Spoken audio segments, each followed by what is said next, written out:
बापू, अनेक जणांची भाषणं झाली, पण प्रत्येकाच्या भाषणामध्ये मला वाटतं की एक नाव या ठिकाणी राहून गेलं, ते म्हणजे केवळ अक्कलकोट तालुकाच नव्हे तर संपूर्ण महाराष्ट्र आणि कर्नाटकची पंचक्रोशी ज्यांना मोठे साहेब म्हणून ओळखत होती त्या कैलासवासी सातलिंगप्पा म्हेत्रे साहेब यांची आज मला या ठिकाणी आठवण येते.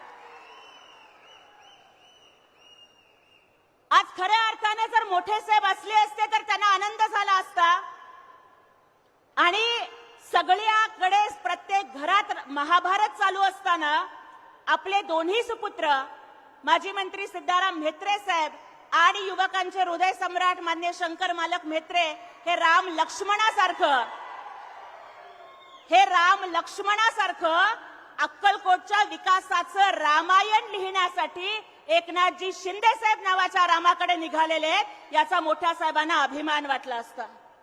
आज संपूर्ण कर्नाटक आणि महाराष्ट्राची पंचक्रोशी ही मान्य सातलिंगप्पा म्हेत्रे साहेबांना इतकं मानायचे की बापू, जे कोर्ट कचेऱ्यांमध्ये सुद्धा वाद मिटत नसायचे ते दुधनीच्या वाड्यावरती सातलिंगप्पा म्हेत्रेंच्या एका शब्दावरती सगळे वाद निकालात जायचे आणि म्हणून तरी लोक त्यांच्या घराला आणि त्यांना इन्साफ का मंदिर म्हणायचे. अशा पद्धतीची ख्याती ही सन्माननीय सातलिंगप्पाजी म्हेत्रे साहेबांची होती. आज आदरणीय सिद्धारामजी म्हेत्रे साहेब हे काँग्रेसमध्ये येत आहेत, काँग्रेस सोडून शिवसेनेत येत आहेत. मान्य शाजीबापूंनी आपल्या भाषणामध्ये सविस्तरपणाने सांगितलं, बापू आपण सुद्धा काँग्रेस सोडून शिवसेनेत आलात, मी पण काँग्रेस सोडून शिवसेनेत आले. म्हेत्रे साहेब थोडं लेट आले पण थेट आले. देर आए से आए पण दुरुस्त आए म्हणतात. आज कुणालाही वाटत असेल की आमचे सन्माननीय शहाजीबापू पाटील साहेब असतील किंवा सिद्धारामजी म्हेत्रे साहेब असतील यांचा पराभव झाला म्हणून जर कुणी हवेत असतील तर त्या हवेत उड्या मारणाऱ्यांना मला ठणकावून सांगायचंय की अरे, जर काँग्रेसच्या हातानं गद्दारी केली नसती तर सिद्धाराम म्हेत्रे साहेबांचा पराभवच झाला नसता. मान्य शहाजीबापूंच्या बद्दल आणि मान्य म्हेत्रे साहेबांच्या बद्दल मला एवढंच सांगायचंय सोलापूर जिल्ह्याला कि तूफान में ताश के पत्तों के कभी घर नहीं बनते. तूफान में ताश के पत्तों के कभी घर नहीं बनते. अरे, रोने रुलाने से बिगड़े मुकद्दर नहीं बनते. दुनिया जीतने का हौसला रखते हैं शाहजी बापू और म्हेत्रे साहब. अरे, एक जीत से कोई सिकंदर और एक हार से कोई फकीर नहीं बनते. आणि त्यामुळं लक्षात ठेवा म्हणावं ह्या सगळ्याच लोकांना कि इतना भी गुमान ना कर अपनी जीत पे ओ बेखबर. इतना भी गुमान ना कर अपनी जीत पे ओ बेखबर, क्योंकि शहर में आज भी तेरे जीत से ज्यादा चर्चे हमारे हार के हैं.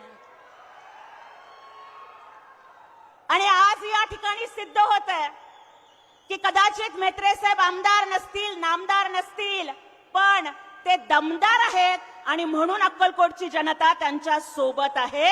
आणि मला अक्कलकोटच्या जनतेला या ठिकाणी शब्द द्यायचा आहे, कुणी आमदार असू दे किंवा नसू दे, कुणी नामदार असू दे किंवा नसू दे, ज्यांच्या पाठीमागं एकनाथ संभाजीराव शिंदे साहेब या नावाची ताकद उभी आहे ना, त्यांना कुणाच्या बापाला घाबरायची गरज नाहीये. आणि आज तीच ताकद, तीच शक्ती, तो भगवा विचार आज या अक्कलकोटच्या मातीमध्ये खांद्यावरती भगवा झेंडा घेऊन माननीय सिद्धारामजी म्हेत्रे साहेब आणि त्यांचे बंधू शंकरजी म्हेत्रे आणि त्यांच्या समवेत हजारो कार्यकर्ते शिवसेनेमध्ये प्रवेश करत आहेत. खरं तर मला म्हेत्रे साहेबांना या ठिकाणी एकच सांगायचंय की साहेब, आपण आजपर्यंत ताईंच्या राज्यात होतात, बरोबर आहे ना? म्हेत्रे साहेब हे आजपर्यंत ताईंच्या छत्रछायेत होते, पण म्हेत्रे साहेब आता आपण एकनाथ भाईंच्याच राज्यात येत आहे आणि त्यामुळं तुम्हाला सगळ्या प्रकारचं बळ मिळणार याच्यामध्ये कोणतीही शंका आमच्यासारख्या शिवसैनिकाला अजिबातच वाटत नाही. या जगामध्ये अनेक लोक स्वतः मोठे होतात. या जगामध्ये अनेक लोक फक्त स्वतः मोठे होतात, परंतु एकनाथजी शिंदे साहेब हे असं नेतृत्व आहे जे आपल्या सोबतच्या कार्यकर्त्यांना मोठं करतं. आणि म्हणून आम्ही अभिमानानं म्हणतो की मौसम कोई भी हो अपना घर बनाना सीख जाते हैं. मौसम कोई भी हो अपना घर बनाना सीख जाते हैं. परिंदे खुद ब खुद उड़ाना सीख जाते हैं. और जिनके पास एकनाथ जी शिंदे साहब नाम की ताकत है ना, वो लोग आंधियों में भी दिया जलाना सीख जाते हैं. आणि त्या वादळामध्ये सुद्धा दिवा पेटवण्याची धमक ही शिवसैनिकांच्या मध्ये आणि एकनाथजी शिंदे साहेबांच्या नेतृत्वामध्ये आहे. थोड्याच वेळात माननीय एकनाथजी शिंदे साहेबांचं आगमन या ठिकाणी होणार आहे. परंतु त्याआधी आपल्या सोलापूर जिल्ह्याच्या व्यथा या ठिकाणी सांगत असताना खर तर आदरणीय नीलमताई या ठिकाणी आहेत. मला ताईंना आवर्जून या ठिकाणी सांगायचंय की ताई महिलांचं नेतृत्व करत, महिलांच्या समस्या सोडवत,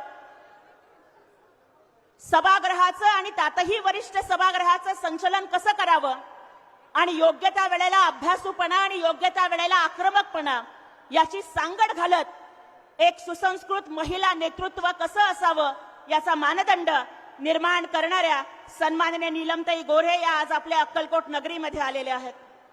आज आदरणीय शहाजी बापू असतील, माननीय खरे साहेब असतील, रवींद्रजी गायकवाड असतील आणि मंचावरील सर्व शिवसैनिक या ठिकाणी आहेत. मला आज सगळ्यांना एवढंच सांगायचं की एकनाथजी शिंदे साहेबांसारखं मोठं मन या महाराष्ट्राच्या राजकारणामध्ये कोणत्याच नेत्याचं नाहीये. एका बाजूला शिवसेनेचा हिंदुत्ववाद खांद्यावरती झेलत असताना सुद्धा त्याच वेळेला मदतीसाठी येणाऱ्या कुणाचीही जात आणि धर्म न बघता त्याला मदत करणं याचं नाव आहे माननीय एकनाथजी शिंदे साहेब. मंडळी, जेव्हा ऑपरेशन सिंदूर झालं, जेव्हा दहशतवाद्यांनी आपल्या भारतामध्ये पहलगाममध्ये पर्यटकांवर हल्ला केला, महाराष्ट्रातले हजारो नागरिक तिथे अडकले. विचार करा, प्रत्येक बहिणीला वाटतं की रक्षाबंधनला, होळीला, दिवाळीला भावानं आपल्याला नेण्यासाठी यावं. म्हणून तरी वामनदादा कर्डक पण लिहितात की बंधुर शिपाया तू देर दे रुपाया, होळीच्या सणाला आणि चोळीच्या खणाला. पण त्या काश्मीरमध्ये दहशतवाद्यांच्या हल्ल्यामध्ये अडकलेल्या महाराष्ट्राच्या लाडक्या बहिणी, लाडके भाऊ, त्यांची मुलं बाळं एकच प्रार्थना करत होते की या संकटात आमच्या पाठीशी जर कोण उभं राहणार असेल तर ते आमचे लाडके भाऊ एकनाथजी शिंदे साहेब उभारणार आहेत.